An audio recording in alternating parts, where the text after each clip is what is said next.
Anaemia of chronic disease नाम से ही ज़ाहिर है, जो क्रोनिक इन्फ्लेमेशन से रिलेटेड है उसका नाम एनीमिया ऑफ क्रोनिक डिजीज़ है। जिसमें हमारे पास क्या आता है, जिसमें हमारे पास एक कंडीशन आता है, उसका नाम है एंडोकार्डाइटिस। एंडोकार्डाइटिस की कंडीशन में हमारे पास एनीमिया ऑफ क्रोनिक डिजीज़ हो सकता है।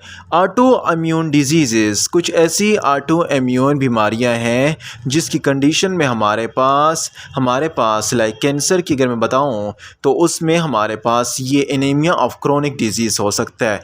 क्रोनिक डिजीज़ में क्या होता है, क्रोनिक डिजीज़ में हमारे पास क्या होता है कि क्रोनिक डिजीज़ में हमारे पास production of acute phase reactant होती हैं। Production of acute phase reactant होते हैं। ये ऐसे एक्यूट फेस रिएक्टेंट हैं जो हमारे पास इफ़ेक्ट करते हैं, रिएक्टेंट जो इफ़ेक्ट करते हैं आयरन की स्टोरेज को। देखिए मैं बता चुका हूँ कि आयरन की स्टोरेज हमारे पास इरिवर्सिबली एक मालिक्यूल से होती थी, उसका नाम था हेप्सिडीन मालिक्यूल। अगर आयरन की स्टोरेज ज़्यादा हो रही है तो हेप्सिडीन हमारे पास कम सीक्रेट होगा। अगर आयरन की स्टोरेज नहीं हो रही है, आयरन नहीं है, तो हेप्सिडीन ज़्यादा होगा और वो ज़्यादा लीवर से सीक्रेट होता है और ज़्यादा इसको एब्जॉर्ब करेगा। अगर आयरन हमारे पास क्या है, लिमिटिंग आयरन हो, आयरन हमारे पास कम है तो हमारे पास हेप्सिडीन ज़्यादा होगा, वो आयरन की एब्जॉर्प्शन ज़्यादा करेगा। तो याद रखें अगर आयरन, वही पुरानी कहानियाँ हैं, लेस आयरन लेस है, वही कहानियाँ हैं कि अगर हमारे पास आयरन कम है, लेस आयरन इन सीरम होगा, लेस सेचुरेशन होगी, मोर टोटल आयरन बाइंडिंग कैपेसिटी होगी और इसके अलावा इंक्रीज फ्री एरिथ्रोसाइट प्रोटोपोरफायरिन हमारे पास इंक्रीज। तो ये सारी condition anaemia of chronic disease में आ सकती हैं। क्रोनिक डिजीज़ में हमारे पास बड़ी बीमारियाँ होती हैं, बड़ी इन्फेक्शन होती है, बड़े इन्फेक्शन की वजह से हमारे पास आयरन की एब्जॉर्प्शन नहीं होती है, तो उसकी वजह से हमारे पास most probably microcytic anaemia rise हो जाती है। बता चुका हूं। अगला जो माइक्रोसिटिक एनीमिया था आयरन डिफिशिएंसी के बाद हो चुका, नंबर 2। अब थर्ड नंबर पे जो हमारे पास माइक्रोसिटिक एनीमिया में आ रहा है उसका नाम है सिडेरोब्लास्टिक एनीमिया। सिडेरोब्लास्टिक एनीमिया किस कंडीशन का नाम है? उस कंडीशन का नाम सिडेरोब्लास्टिक एनीमिया है जिसमें हमारे पास डिफेक्टिव होता है। क्या? जिस एनीमिया में हमारे पास डिफेक्टिव प्रोटोपोरफायरिन सिंथेसिस हो, उसका नाम प्रोटोपोरफायरिन सिंथेसिस हो, उसका नाम हमारे पास सिडेरोब्लास्टिक एनीमिया है। अभी देखें, लेस प्रोटोपोरफायरिन हुआ, जब अगर प्रोटोपोरफायरिन कम है तो हमारे पास क्या होगा, ये कम है तो हमारे पास कम हेमोग्लोबिन, कम हीम होगा, कम हीम हुआ तो हमारे पास कम हेमोग्लोबिन होगा, तो उससे हमारे पास माइक्रोसिटिक एनीमिया अराइज हो जाएंगी। समझ आ रही है कि नहीं आ रही है? डिफेक्टिव प्रोटोपोरफायरिन से हमारे पास हीम कम है, हीम से हमारे पास हीमोग्लोबिन कम है, हीमोग्लोबिन से कम होने की वजह से हमारे पास माइक्रोसिटिक एनीमिया अराइज हो गई है। अभी मैं आपको बताता चलूँ कि हमारे पास जो बुक में थोड़ा बहुत प्रोटोपोरफायरिन की सिंथेसिस के बारे में भी बताया है कि प्रोटोपोरफायरिन की सिंथेसिस कैसे होती है और ये प्रोटोपोरफायरिन कम कैसे होता है। प्रोटोपोरफायरिन के सिंथेसिस अगर मैं बताऊं तो ये एक सेवरल रिएक्शन इसमें होते हैं। तो वो रिएक्शन कौन कौन से हैं? माइनोल्यूलिक एसिड सिंथेटेज, ये क्या करता है? ये एक ऐसा एंजाइम है जो हमारे पास एक रिएक्टेंट मालिक्यूल को कन्वर्ट कर देता है। रिएक्टेंट मालिक्यूल कौन सा है? रिएक्टेंट मालिक्यूल का नाम है सुसिनाइल को ए। सुसिनाइल को ए को कन्वर्ट कर देता है ALA में। ALA में कन्वर्ट हुआ इस सिंथेसिस की मौजूदगी में, और ये साथ साथ हमारे पास कोफैक्टर विटामिन B6 जो है वो हमारे पास कोफैक्टर यूज़ होता है इस रिएक्शन में। तो ALA से कोफैक्टर यूज़ हुए, ये हमारे पास याद रहे रेट लिमिटिंग रिएक्शन है। यहाँ पर मोस्ट प्रोबेबली अगर आपका ये कम है या ये कम है तो ये आगे आगे सिंथेसिस नहीं करेगा।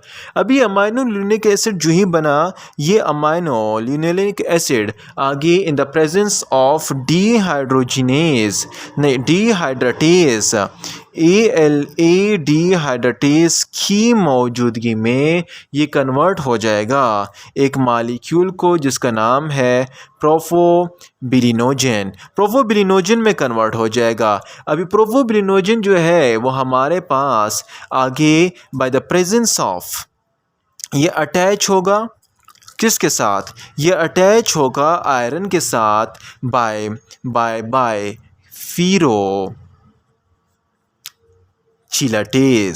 फिरोचिलेटेज की मौजूदगी में ये हमारे पास आयरन के साथ अटैच हो जाएगा और ये आयरन के साथ अटैच होने की ये हमारे पास हीम बना देगा किसके अंदर, इनसाइड द माइटोकॉन्ड्रिया। तो यहाँ पर आपको थोड़ी बहुत कहानी का पता होना चाहिए कि ये प्रोटोपोरफायरिन में से हीम कैसे बनता है और माइटोकॉन्ड्रिया में कैसे ये प्रोसेस सारा चल रहा होता है। तो एनीमिया ऑफ क्रोनिक डिजीज़ है, प्रोटोपोरफायरिन में हमारे पास सिंथेसिस होती है, प्रोटोपोरफायरिन लेस कम हुआ तो हीम कम हुआ, हीमोग्लोबिन कम हुआ, माइक्रोसाइटिक एनीमिया हुई। और ये प्रोटोपोरफायरिन कम है तो सेवरल रिएक्शन के थ्रू ALA सिंथेसिस B6 को फैक्टर के थ्रू सुसिनाइल को इससे ALA बना, ALA डीहाइड्रेटेज की मौजूदगी बाइलिनोजिन बना, वो अटैच हुआ आयरन के साथ किसकी मदद से, फिरोचिलेटेज की मदद से। जो ही अटैच हुआ तो वही में कन्वर्ट हो गया और ये प्रोसेस सारा का सारा कहाँ हो रहा है, माइटोकॉन्ड्रिया में हो रहा है। और ये माइटोकॉन्ड्रिया में सारी इस प्रोडक्ट की क्या हो रही है, ट्रैपिंग हो रही है। समझ आ गई आता है। तो इस प्रोसेस के थ्रू यहाँ पर हमारे पास आयरन की सिंथेसिस हो जाती है। अभी सिडेरोब्लास्टिक एनीमिया में प्रोटोपोरफायरिन की सिंथेसिस नहीं हो रही है। ये प्रोसेस के थ्रू हमारे पास प्रोटोपोरफायरिन जो बन रहा है वो नहीं बन रहा है। ये प्रोफोबिलिनोजन यहाँ पर अटैच नहीं हो रहा है तो उसके साथ यहाँ पर हीम की सिंथेसिस नहीं हो रही है। तो ये प्रोटोपोरफायरिन की सिंथेसिस नहीं हो रही है तो ये हमारे पास सिडेरोब्लास्टिक एनीमिया काज कर रहा है। सिडेरोब्लास्टिक